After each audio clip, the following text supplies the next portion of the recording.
छोटे दादा के एक मित्र की मां मर गई। उन्हें असल बात न बतलाकर घर भेजने की आवश्यकता हुई। उनको अपने साथ ले जाकर मैं उनके घर पहुंचा।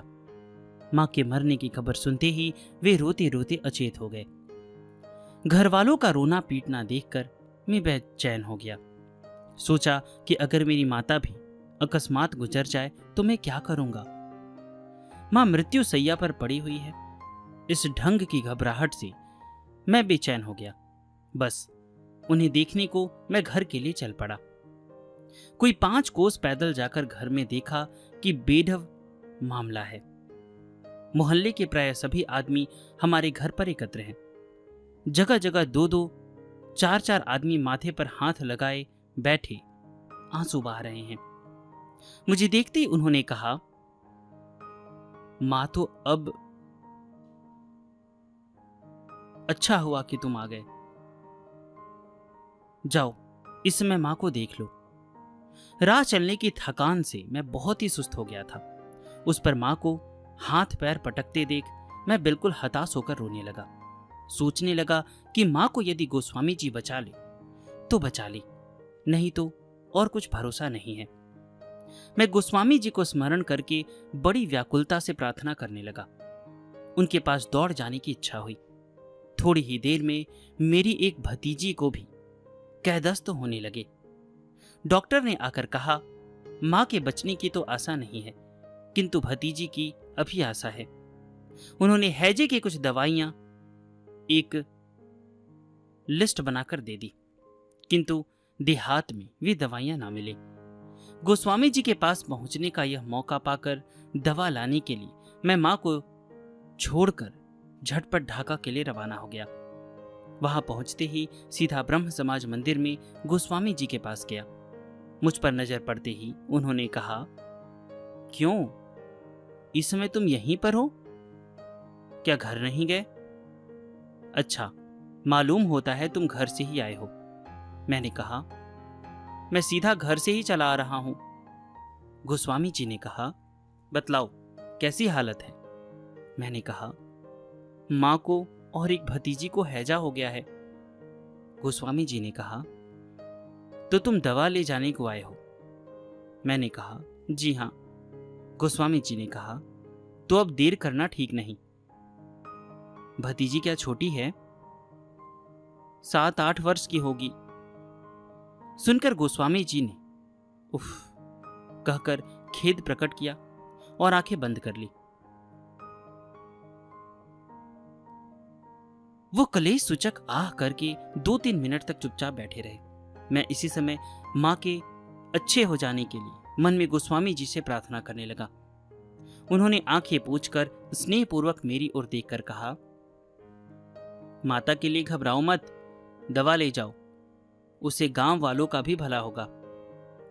दवा लेकर मैं चटपट घर के लिए लौट पड़ा। रास्ते भर केवल गोस्वामी जी की बात पर ही विचार करता रहा। मैं इस समय घर से बाहर हूं यह देखकर इन्होंने आश्चर्य क्यों प्रकट किया, और उन्हें यही पता कैसे लगा कि मैं गांव से चला आ रहा हूं? बतलाओ कैसी हालत है? बिना कुछ जाने यह प्रश्न ही क्यों करेंगे वो? लड़की की हाल सुनकर उन्होंने जैसा भाव प्रकट किया है उससे जान पड़ता है कि वह अब जीवित नहीं है। दवा से गांव वालों का भला होना तो बतलाया, किंतु लड़की की चर्चा तक नहीं की। तो उन्होंने दूसरे ढंग से यही ना कह दिया है कि यह दवा लड़की के काम ना आएगी। मां के लिए घबराने को मना कर दिया है। तो क्या माताजी बच जाएंगी? देखना चाहिए कि ये बातें कहां तक ठीक उतरती है। मैंने फुर्ती से घर पहुंचते ही सुना कि लड़की तो सवेरे ही चल बसी, किंतु माता के लक्षण बच जाने के देख पड़ते हैं। धीरे धीरे मां ठीक हो गई। इस घटना से गोस्वामी जी के संबंध में मेरे चित्त में एक प्रकार की उथल पुथल होने लगी। सोचा, तो क्या गोस्वामी जी ज्योतिष जानते हैं? यदि उन्हें ज्योतिष का ज्ञान हो तो भी गणित आदि करने में थोड़ा सा समय तो लगता ही है, परंतु यहां तो 1 मिनट भी नहीं लगा। तब तो जान पड़ता है कि गोस्वामी जी को योग शक्ति प्राप्त हो गई है। योग शक्ति द्वारा चैतन्य में ईश्वर के साथ युक्त हो जाने पर ब्रह्मांड की सारी घटनाएं बहुत ही छोटे परमाणु का प्रतीक तत्व तक प्रकट हो जाती है। जान पड़ता है उसी शक्ति के प्रभाव से गोस्वामी जी को दूसरे के मन की बात मालूम हो जाती है और वे भविष्य को देखकर बतला देते हैं। फिर सोचा, वह करामात क्या इतनी सहज है? गोस्वामी जी का इतने थोड़े समय में उक्त अवस्था को प्राप्त कर लेना क्या संभव है? असल में गोस्वामी जी बहुत ही भले आदमी हैं। इसी से स्वाभाविक रूप से सहानुभूति दिखलाकर वे बातें उन्होंने कही थी। बातें 16:15 आनी ठीक उतरी। इसी से उनके ऊपर मुझे अंधविश्वास हो रहा है। जो हो, कुछ निर्णय करने में समर्थ न होकर भी इस घटना से मेरे मन में आश्चर्य उत्पन्न हो गया और अपने आप गोस्वामी जी पर श्रद्धा हो गई। जो ही माताजी तनिक अच्छी हुई, त्यों ही मैं गोस्वामी जी के दर्शन करने के लिए ढाका चल पड़ा। माघ के आरंभ में ही ब्रह्म समाज मंदिर में बड़ी धूमधाम होने लगी। माघोत्सव जितना ही समीप आता जाता है, उतनी ही भीड़ भाड़ समाज मंदिर में बढ़ती जा रही है। मैमन सिंह, बरिसाल, फरीदपुर प्रभृति भिन्न भिन्न स्थानों से बहुतेरे गण्यमान्य व्यक्ति इस उत्सव के लिए आए हैं। गोस्वामी जी की उपासना में सम्मिलित होने के लिए कलकत्ता और उसके समीपवर्ती स्थानों से बहुत सारे ब्रह्म समाजी ढाका में आए हैं। कंगाल फकीर चंद और फकीर के गीतों का प्रचार आजकल बंगाल में सर्वत्र हो गया है। जब सब जगह उन्हीं की चर्चा है। उनके गीतों पर सभी संप्रदाय वाले लट्टू हैं। कई दिन हुए वे लोग भी गोस्वामी जी के साथ उत्सव करने के लिए ढाका ब्रह्म समाज मंदिर में आए हैं और गोस्वामी जी के स्थान पर ही टिके हुए हैं। सवेरे ब्रह्म समाज मंदिर में जाकर देखा कि प्रचारक निवास में बड़ी भीड़ है। गोस्वामी जी के सामने बैठे हुए कंगाल फकीर चंद बड़ी उमंग के साथ भाव में मस्त होकर जोर जोर से गा रहे हैं। मां, नहीं हूं मैं वह लड़का जिसके पास है साधन का बल, वह क्या डरता है मां तेरी डरावने से। कमरे के भीतर बाहर मनुष्य चुपचाप एक ही दशा में बैठे हुए हैं, कोई हिलता डुलता तक नहीं। अकेले गोस्वामी जी अपने आसन पर खड़े हैं। उनकी दृष्टि सामने की ओर स्थिर है। पलकों का गिरना बंद है। तारों की तरह चमकीली आंखें चमक रही है। मुंह फूल गया है, ओंठ कांप रहे हैं।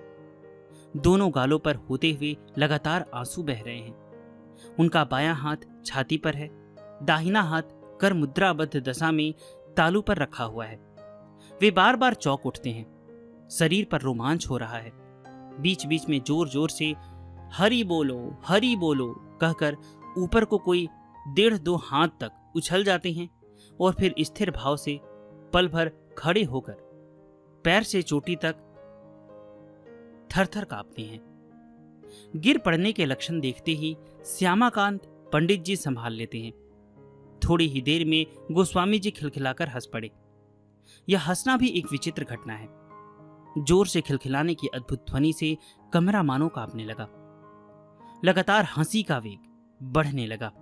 देर तक ठहरे हुए इस लगातार खिलखिलाने के शब्द से मेरा शरीर कंठित हो गया। मैं सुस्त हो पड़ा। ऐसा हंसना मैंने जिंदगी में कभी नहीं देखा। लगातार 7-8 मिनट तक गोस्वामी जी इसी तरह हंसते रहे, किंतु इस दशा में भी उनकी आंखों से आंसू बहते रहे, बल्कि और भी अधिक वेग से बढ़कर उनके वक्ष स्थल को भिगोने लगे। अब अकस्मात हंसना बंद हो गया। सतृष्ण दृष्टि से सामने की ओर देखकर वे बारंबार चौंकने लगे। फिर माथे पर रखे हुए दाहिने हाथ को सामने की ओर करके तर्जनी उंगली से दिखाते हुए गदगद भाव से जोर जोर से कहने लगे, वह देखो, तुम लोग भी देख लो, वह पागल आ गया है, वह पागल खड़ा हुआ है, पगला जाना चाहता है। 2-4 डेग बढ़कर बड़ी हड़बड़ाहट के साथ जोर से कहा, पकड़ लो उसको। नहीं, फिर लौट पड़ा है। देखो, पगला इसी ओर आ रहा है। वह देखो, वह रहा। कितना बड़ा बैल है, वह देखो कैसा है। वाह, उसके सिर में एक आंख है, उसकी चमक कितनी है, सूर्य की तरह। यह तो सूर्य ही है। वाह, अब क्या है, उफ, कितने बड़े सिंह है। लो, वह देखो, नंदी भृंगी है। मैंने समझा था वे लोग कोई नहीं है। पगले के साथ वे लोग तो इसी ओर आ रहे हैं। चौंक कर 2-4 कदम पीछे हटकर सामने की ओर दृष्टि को स्थिर रखे हुए हाथ जोड़े कांपने लगे और नमस्कार करते करते कहने लगे, जय माँ, जय माँ। सब लोग देख लो, मेरी माता आई है। धन्य माँ, धन्य माँ। ओह, न जाने कितने योग और ऋषि माता के चारों ओर नाच रहे हैं। वह देखो, श्री चैतन्य, वाल्मीकि, नारद और वशिष्ठ आदि और भी कितने ही हैं। मैं उनके नाम नहीं जानता। ओह, घर के सामने का सब हिस्सा भर गया। ये लोग कितना आनंद कर रहे हैं, हमारी माता को पाकर आनंद कर रहे हैं। आह, वाह वाह, मेरे परिचित न जाने कितने लोग हैं। वाह, माँ भी सबके साथ नाच रही है। वह देखो, माँ मुझे बुला रही है। अब वे उछल उछल कर कूदने लगे, फिर नीचे गिरकर साष्टांग प्रणाम करके स्थिर होकर बैठ गए। आंखों से लगातार आंसू बहने लगे। रह रह कर पहले की तरह खिलखिलाकर हंसने लगे। थोड़ी ही देर में उनको समाधि लग गई। सब लोग अचकचाकर स्तंभित हो गए। 11 बजे तक जब गोस्वामी जी की समाधि नहीं टूटी, तब सभी लोग धीरे धीरे उठकर अपने अपने स्थान को चले गए। मैं भी अपने डेरे को लौट गया। डेरे पर लौट जाने के बाद कई घंटे तक चित्त खूब सरस और प्रफुल्ल बना रहा। फिर धीरे धीरे मन में आंदोलन होने लगा। मन में आया, गोस्वामी जी ये सब क्या करते हैं? निराकारवादी ब्रह्मज्ञानियों के प्रधान आचार्य होकर सहज ही ब्रह्म मंदिर में खड़े होकर कैसा प्रचार कर रहे हैं? नंदी भृंगी, वाल्मीकि, नारद आदि का दर्शन और समय समय पर उनकी स्तुति आदि, यह सब क्या है? शिक्षित भले आदमियों के बीच, विशेषतः ब्राह्मण लोगों के समाज मंदिर में बैठकर उन्हीं के सामने यह अड़ंग बड़ंग बकना क्या स्वाभाविक मस्तिष्क का काम है? यह मामला देखकर ब्रह्म लोग भी कुछ कहते क्यों नहीं? मैं बहुत ही उत्तेजित और अधीर होकर नवकांत बाबू, रजनी बाबू आदि के यहां गया और तुरंत मैंने यह चर्चा छेड़ दी। उन लोगों ने कहा, माघोत्सव हो जाए, फिर इन बातों के संबंध में विषम आंदोलन किया जाएगा। इस समय कुछ गड़बड़ ना करना ही अच्छा है। भोजन के समय भाव वैचित्र्य, अपूर्व उपासना। खाने पर कोई 1:30 बजे मैं ब्रह्म समाज मंदिर में गया। प्रचारक निवास में जाकर अद्भुत दृश्य देखकर दंग हो गया। गोस्वामी जी के बहुत से योगपंथी आदमी, फकीर चंद के कुछ आदमी और बहुतेरे ब्रह्म समाजी, ये सभी भोजन करने को बैठे थे। दाल भात तरकारी आदि भोजन की सामग्री सबके आगे परोसी रखी थी, किंतु कोई भोजन नहीं कर रहा है। सब के सब भाव में मस्त बैठे हुए हैं। श्रीयुक्त कुंजलाल नाग अकेले गा रहे हैं और स्वयं मृदंग बजा रहे हैं। उन्हें भी बाहरी होश नहीं है। बराबर दोनों हाथों की थाप मृदंग पर पड़ रही है। दृष्टि गोस्वामी जी पर स्थिर है। ऊंचे स्वर में गा रहे हैं और मस्त होकर उछल रहे हैं। मृदंग से आज एक अपूर्व शब्द निकल रहा है।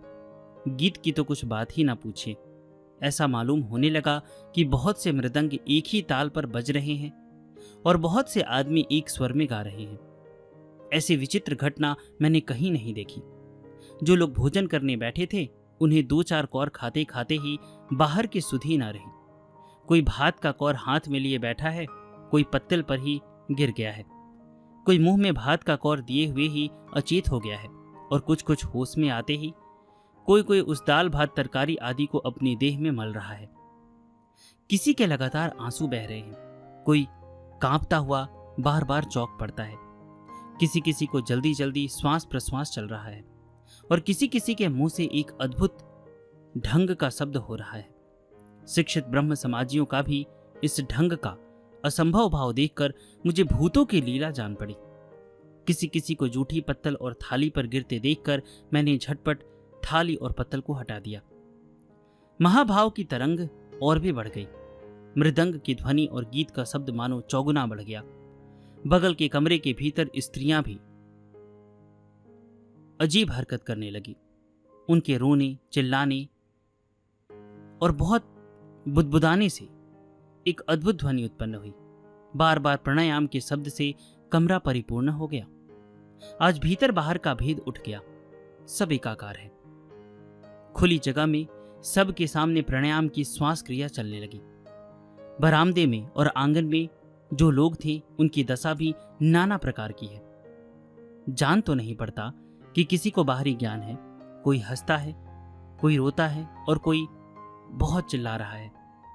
कुछ लोग भौचक्के से बैठे हुए हैं। बाहरी चेतन रहने पर गोस्वामी जी गिर पड़े। कंगाल फकीर चंद वगैरह भी साष्टांग होकर पड़े हैं। कुंज बाबू के भीतर असाधारण शक्ति प्रविष्ट हो गई। वे भाव में मस्त होकर कूदते कूदते मृदंग बजाकर गीत गाने लगे। जिधर देखो उधर भाव की गंगा बहने लगी। इस समय मृदंग का अथवा गाने का शब्द मैं कुछ भी नहीं समझ सका। एक प्रकार की विचित्र दिग्वंत व्यापी ध्वनि की आंधी चलने लगी और रह रहकर उसके झोंके लगने से मेरा शरीर भी कांपने लगा। भीतर बाहर खासी हलचल मच गई। मुझे भी और किसी और देखने का अवसर नहीं मिला। पता नहीं इस तरह कितना समय बीत गया। कुछ देर में देखा कि दिन ढल गया है और गाना भी बंद है। गोस्वामी जी अपने आसन पर बैठे हुए हैं। मतवाले आदमी की तरह देह को ढीली ढाली किए कभी दाहिनी ओर और कभी सामने की ओर झूम झूम पड़ते हैं। बीच बीच में आंखें खोलकर इधर उधर देख लेते हैं। चारों ओर सन्नाटा है। गोस्वामी जी धीरे धीरे कहने लगे, बहुत ही गहरे महासमुद्र के एक चुल्लू भर पानी में आज हम जा गिरे थे। ओह, समुद्र की बेहद तरंगे हैं। एक ही धक्के में फिर किनारे पर फेंक दिया। जो लोग इस महासमुद्र में एक बार जा पहुंचते हैं वे तरंग के साथ साथ न जाने कितना नृत्य करते हैं, कितना आनंद करते हैं। दिन डूबते ही ब्रह्म समाज मंदिर और उसके चारों ओर के बरामदे में मनुष्य ही मनुष्य भर गए। गोस्वामी जी ठीक समय पर प्रचारक निवास से निकले और भाव में मग्न होकर झूमते झामते ब्रह्म समाज मंदिर में वेदी पर जा बैठे। चंद्रनाथ बाबू ने हारमोनियम बजाकर मीठे स्वर में गीत गाया। उद्बोधन आरंभ करने पर भाव के आवेश में गोस्वामी जी का गला भर आया। चंद्रबाबू फिर गाने लगे। प्रार्थना के समय गोस्वामी जी भगवान को बहुत ही दीनता से पुकार कर रोने लगे। मंदिर के भीतर और बाहर लोगों में सन्नाटा खिंच गया। ऐसा जान पड़ा कि भगवान के आविर्भाव से उपजा हुआ सजीव भाव समग्र ब्रह्म समाज मंदिर में और उसके चारों ओर परिपूर्ण हो गया। गोस्वामी जी कहने लगे, मां आ गई। तुम्हारे साथ तो बड़ी भीड़ भाड़ है। ये बहुत से मुनि ऋषि और साधु महात्मा तुम्हारे साथ हैं। मां, ये लोग तुम्हारे चारों ओर बड़े आनंद से नृत्य कर रहे हैं। वहां तो मेरी जान पहचान वाले भी बहुत दिख पड़ते हैं। मां, मुझे बुलाती किस लिए हो? मैं कहीं वहां पहुंच सकता हूं? तुम दया करके मुझे हाथ से पकड़ लेगी। मुझ में तो जाने की शक्ति ही नहीं है और मैं जाऊं ही कहां? वहां भला ऐसा भी होता है? क्यों मां, मुझे क्या धोखा दे रही हो? मुझ में सामर्थ्य ही कहाँ है कि वहां जा सकूं, उस जगह बैठ सकूं। मां, वहां पर मुझे बैठने दोगी? यह बार बार क्यों कहती हो? मैं तो बड़ा बड़ा भारी पापी हूं। मां, उन ऋषि मुनियों के सामने मैं क्यों कर बैठूंगा? इस प्रकार थोड़ी देर तक कहकर गोस्वामी जी अचेत हो गए। अब लगातार गाना होने लगा, लेकिन गोस्वामी जी होश में न आए। अब समाज का काम बंद हुआ। एक एक करके सब लोग चले गए। वेदी के ऊपर गोस्वामी जी एक ही ढंग से अचेत अवस्था में बैठे रहे। पता नहीं उनकी यह दशा रात को कितनी देर तक रही। इस बार माघोत्सव में अद्भुत दृश्य देखता हूं। इतनी अधिक संख्या में मनुष्य आते हैं कि समाज के अंगनाई में उनके बैठने की जगह ही नहीं मिलती। सभी श्रेणियों के धर्मार्थियों को गोस्वामी जी की ओर खींचते देखकर हम लोग समझते हैं कि ब्रह्म समाज की ही शोभा बढ़ रही है। और लोगों से बातचीत करते समय भी हम लोग अभिमान प्रकट करते हैं कि ब्रह्म समाज में गोस्वामी जी जैसे पुरुष हैं। किंतु साफ साफ समझ में नहीं आता कि गोस्वामी जी आजकल किस धर्म का आचरण करते हैं और वे साकार मत के पक्ष में हैं या निराकार मत के। यदि वे खुली सभा में खड़े होकर एक बार अपने धर्म मत को प्रकट कर दें तो इस संबंध में सभी के मन का खटका जाता रहे। इसी उद्देश्य से हम लोगों ने साकार और निराकार उपासना पर व्याख्यान देने का उनसे अनुरोध किया, किंतु वे इस पर कोई व्याख्यान देने को राजी नहीं हुए। पौतलिकता और ब्रह्म ज्ञान के संबंध में कुछ कहने को भी वे तैयार नहीं।